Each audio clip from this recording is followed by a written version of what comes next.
तो hello friends, welcome back to my YouTube channel Himanshu study channel. आज हम polytechnic के थर्ड सेमेस्टर नए सब्जेक्ट जिसका नाम है बेसिक ऑफ पावर जनरेशन, ये इलेक्ट्रिकल इंजीनियरिंग ब्रांच का सब्जेक्ट है, इम्पॉर्टेंट सब्जेक्ट है।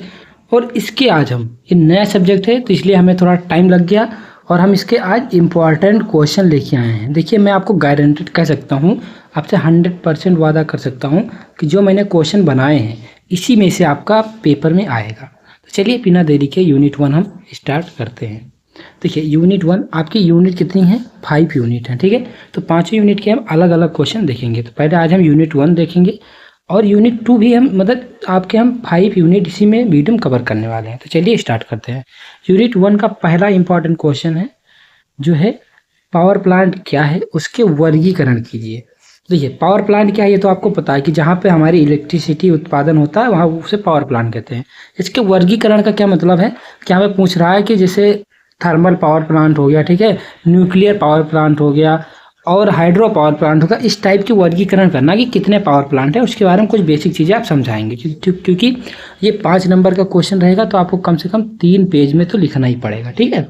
आगे क्वेश्चन है ईंधन क्या है, उसके प्रकार बताइए, ठीक है। तो आपको पता होगा ईंधन क्या है, उसके प्रकार आप बताएंगे। उसके बाद है तापीय शक्ति संयंत्र। क्या तापीय शक्ति संयंत्र, इसका क्या मतलब है? तो ये पूछा थर्मल पावर प्लांट, इसी को हिंदी में कहते हैं तापीय शक्ति संयंत्र। तो थर्मल पावर प्लांट को आपको यहाँ पे समझाना है। उसके बाद पूछा है नाभिकीय शक्ति संयंत्र यानी न्यूक्लियर पावर प्लांट क्या होता है, इसको आपको समझाना है, ठीक है। अगला क्वेश्चन है डीजल इंजन पावर प्लांट का सिंगल लाइन डायग्राम को विस्तार से समझाइए, ठीक है। उसके बाद अगला क्वेश्चन है गैस टरबाइन क्या है, गैस पावर प्लांट को समझाइए, ठीक है। गैस टरबाइन क्या है, गैस पावर प्लांट को समझाइए। देखिए, मैं लास्ट में अभी आपको अपना पर्सनल नंबर दूंगा, उसमें आप एसएमएस करके ये पीडीएफ फ्री में प्राप्त कर पाएंगे, ठीक है। रिक्वेस्ट करूंगा कोई इस पर कॉल नहीं करेगा। तो चलिए आगे बढ़ते हैं, यूनिट 2 देखेंगे। देखिए, यूनिट 2 में पहला क्वेश्चन है हाइड्रो पावर प्लांट को समझाइए, यह कितने प्रकार के होते हैं, ठीक है। हाइड्रो पावर प्लांट कितने प्रकार के होते हैं उसे आपको समझाना है, ठीक है। आगे बढ़ेंगे, अगला क्वेश्चन है पेन स्टॉक क्या होती है। देखिए, पेन स्टॉक को मैं यहाँ पे समझाने का प्रयास करूंगा। पेन स्टॉक क्या होता है कि जब हम डैम, मान लो यहाँ पे डैम है और यहाँ पे हमारी ये जो है हमारी क्या है, टरबाइन है। क्या है ये टरबाइन है और ये है डैम। तो यहाँ से जब हम पानी लाते हैं इसमें गिराने के लिए तो ये पाइप होता है, यहाँ पे हम एक पतली सी पेन टाइप की एक नोजल लगा देते हैं, उसे ही पेन स्टॉक कहते हैं, ठीक है। तो उसे पेन स्टॉक कहते हैं। ये आप डायग्राम जरूर याद करना अच्छे से, तभी आपका काम हो पाएगा। उसके बाद क्वेश्चन है कि डैम क्या है, ये कितने प्रकार के होते हैं, डैम के बारे में पूछ लेगा आपसे तो ये जरूर याद करना। उसके बाद है अर्थ फिल डैम को चित्र सहित समझाइए, ठीक है। अर्थ फिल डैम क्या होता है इसके बारे में आपको समझाना है। अगला क्वेश्चन देखेंगे यूनिट 3 का चैप्टर नंबर 1, यूनिट 3 का क्वेश्चन नंबर 1 है सोलर पावर प्लांट क्या है, ये हमारी ज़रूरतों को कितना महत्वपूर्ण भूमिका निभाता है। सोलर पावर प्लांट क्या है, हमारी ज़रूरतों में ये कितना भूमिका निभाता है, ठीक है, ये हमें बताना है। उसके बाद horizontal axis wind power plant को समझाइए। यहाँ पे केवल आप विंड पावर प्लांट समझाएंगे फिर भी काम चल जाएगा। हॉरिजेंटल एक्सेस ये केवल आपको कंफ्यूज करने के लिए ही ज़्यादातर दिया जाता है, ठीक है। उसके बाद पूछा है गियर पावर प्लांट क्या होते हैं, यानी गियर विंड पावर प्लांट क्या होते हैं, इसमें टरबाइन की गति को कैसे नियंत्रण किया जाता है, ठीक है। तो gear power plant, gear wind power plant आप जरूर पढ़ लेंगे। यूनिट नंबर 4 पे चलेंगे। इसका पहला क्वेश्चन है बायोमास के बारे में विस्तार से लिखिए, ठीक है।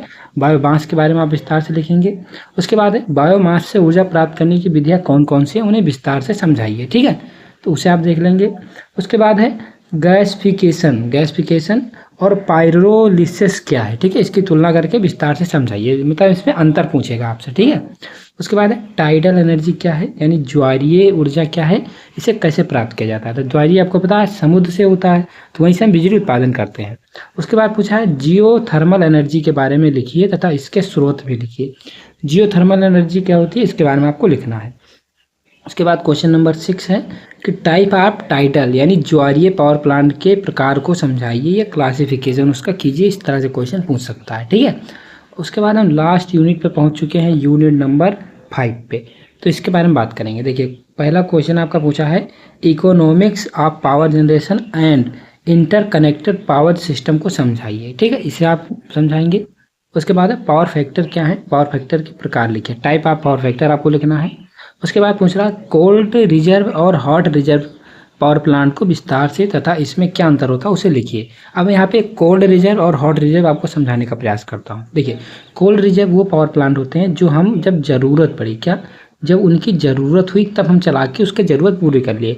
और हॉट रिजर्व होते हैं कि जो हमेशा पावर प्लांट चलते रहते हैं, उसे हॉट रिजर्व पावर प्लांट कहते हैं। ठीक है, आगे बढ़ेंगे। अगला क्वेश्चन नंबर 4 कह रहा है कि बेस लोड और पीक लोड पावर प्लांट को समझाइए। बेस लोड जिस पे कम लोड होता है, ठीक है। पीक लोड जिस पे ज़्यादा लोड होता है, ठीक है, जो ज़्यादा घरों को सप्लाई करेगा उस पर ज़्यादा लोड रहेगा पावर प्लांट पे, तो उसके बारे में पूछा है।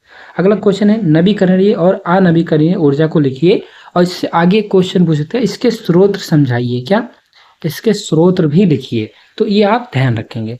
तो अब मैं अपना पर्सनल नंबर आपको दूंगा जिस पे आप ये PDF प्राप्त कर पाएंगे। मेरा पर्सनल नंबर है 6392340924। ठीक है, मिलते हैं अगली वीडियो में किसी नई टॉपिक के साथ। तब तक के लिए जय हिंद। Thanks for watching.